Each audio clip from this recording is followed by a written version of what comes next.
A French fighter with a possible foot injury just shifted the UFC's middleweight title race and introduced a major variable in Khamzat Chimaev's next big paydays.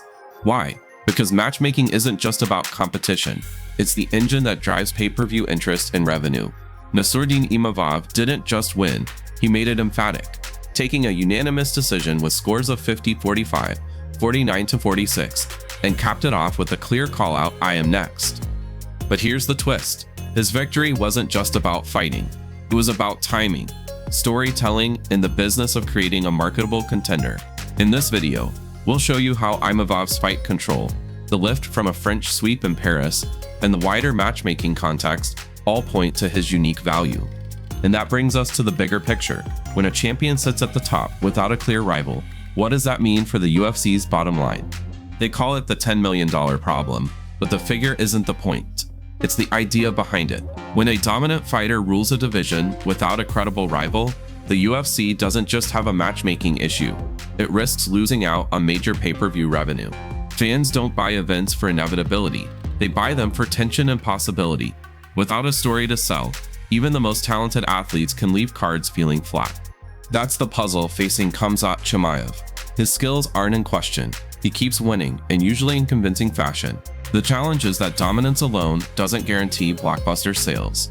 The UFC knows its biggest paydays have always been driven by a compelling narrative, rivalries built on personality clashes, national pride, or the chance for a shocking upset. Without a marketable rival, Chimaev's victories risk stacking up without raising the stakes or the buy rates. Look at the middleweight picture as a whole, and you see the problem clearer. Other divisions thrive on built-in storylines. Americans who can headline in Las Vegas, Latin champions who rally regional markets, even Asian prospects tied to countries opening new pay-per-view access. By comparison, middleweight has looked more stagnant. The athletic talent is high, but there's been no obvious figure who could carry casual fan interest. Betting markets reflect the same flatness. Without a real threat or a hook, oddsmakers struggle to sell drama and casual fans tune out. Cashflow Baralho's rise is a perfect example. He went nearly a decade unbeaten with a 7-fight UFC win streak on top of that. Statistically, he had done everything right, yet his technical, methodical style, effective as it was, rarely created the sudden finishes or viral moments that captured casual fans. For hardcore viewers, his consistency earned respect, but for the wider audience, his fights weren't must-watch. And in the UFC's business model, respected without must-watch doesn't translate into 7- or 8-figure paydays. His loss in Paris snapped that long run, and more importantly, highlighted how the division lacks someone capable of carrying a broader narrative. Geography has played into it too. The UFC has often leaned on fighters who anchor major regions, Mexico, Brazil, the US, to sustain consistent sales. Middleweight, however, lacked a recent European star tied to a major market who could keep fan interest high. That absence meant the UFC couldn't consistently leverage a geographic base into reliable revenue streams. Meanwhile, other divisions benefited from fighters who carried entire national audiences with them. The contrast with boxing is instructive. The sport's biggest events weren't just technical matchups, they were framed as cultural moments. Ali versus Frazier, Mayweather versus Pacquiao. Skill was always part of the equation, but storylines made them global spectacles. When fighters lacked that storytelling edge, even great records failed to reach beyond niche audiences. UFC's middleweight division has faced the same dynamic. Undeniable talent at the top, yet no opponent who delivers the drama, rivalry, or cultural connection to reach mainstream traction. And that's what sets up the real tension here. Chimaev's aura grows with each win, but without the right foil, the division's financial engine sputters. What the UFC needs isn't just another name on the win column, it's someone credible enough to be a threat, magnetic enough to spark audience emotion, and marketable enough to pull new fans into watching. Without that, middleweight remains a dominant story without destination, leaving executives waiting for a spark to ignite the business side. The question is, where does that spark come from? Imagine the matchmaker's chair for a moment. One night in Paris, a fighter walks out of the octagon not only with a victory, but with the storyline executives have been searching for. That's the position Nasruddin Imavov carved for himself. His win didn't just meet the competitive standard, it carried business weight. He gave the company a reason to believe they finally had someone who could re-energize a division struggling to capture interest. Imavov's showing was decisive in ways that mattered. Ranked number 2 at middleweight, he faced number 7 ranked Caio Borralho and earned a unanimous decision with judges scoring at 50-45, 49-46, and 49-46. The numbers reinforced the outcome. Imavov defended all 5 of Borrallo's takedown attempts and outlanded him slightly in total strikes, 100-90, while landing the cleaner, more damaging shots. For matchmakers, those metrics apply not just a highlight reel, but a hard statistical case for why Imavov should be viewed as a legitimate title challenger. His technical control stood out from start to finish. The jab was sharp and consistent, disrupting Borrallo's rhythm at every turn. When Borrallo tried to force volume or threaten a takedown, Imavov shut it down, stripping away momentum before it could build.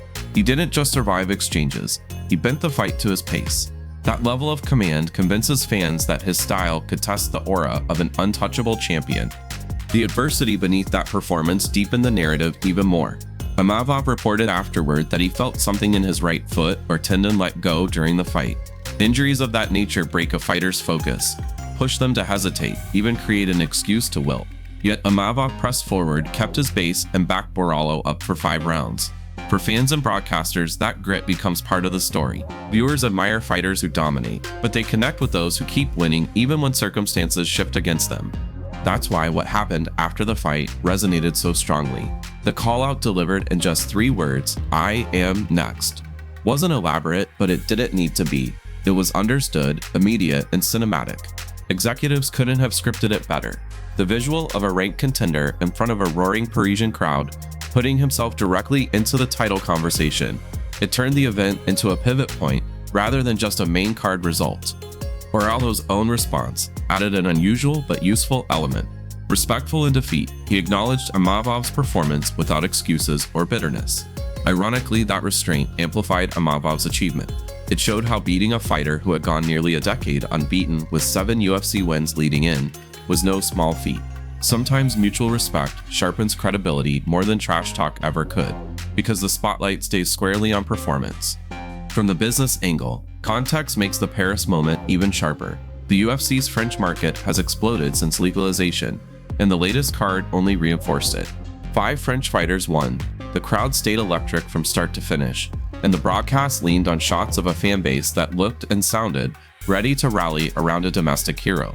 A French-born contender tied directly into title contention gives executives not only a divisional spark, but a compelling marketing hook across Europe. Does that mean Imavov is guaranteed as Chimaev's next dance partner? Not necessarily. ESPN highlighted that Anthony Hernandez is scheduled to face Reinier de Ridder in October, a bout that could also shape the title picture. But even with that caveat, Imavov's momentum is undeniable. He checks the competitive box by proving he can handle ranked opposition. He brings the national market with him at a peak time, and he offers a storyline: the injury, the dominance, the call-out that the UFC has been missing at middleweight. In other words, Imavov doesn't eliminate all of the division's problems, but he materially addresses the ones that matter most. He provides competitive credibility, emotional resonance, and business value in one package. Which brings us to the real takeaway. The UFC just gained the contender it needed, but now the question is whether they'll seize the opportunity. Imavov's win in Paris wasn't just another name off the board. It was a clear performance paired with a marketable story.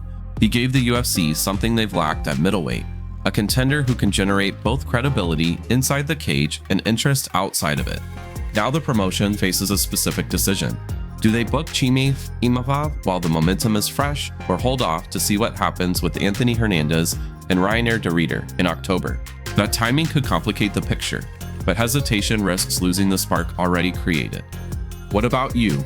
Would you buy Chimaev Imavov now, or wait? In the end, it's about who tells the story people will pay to see.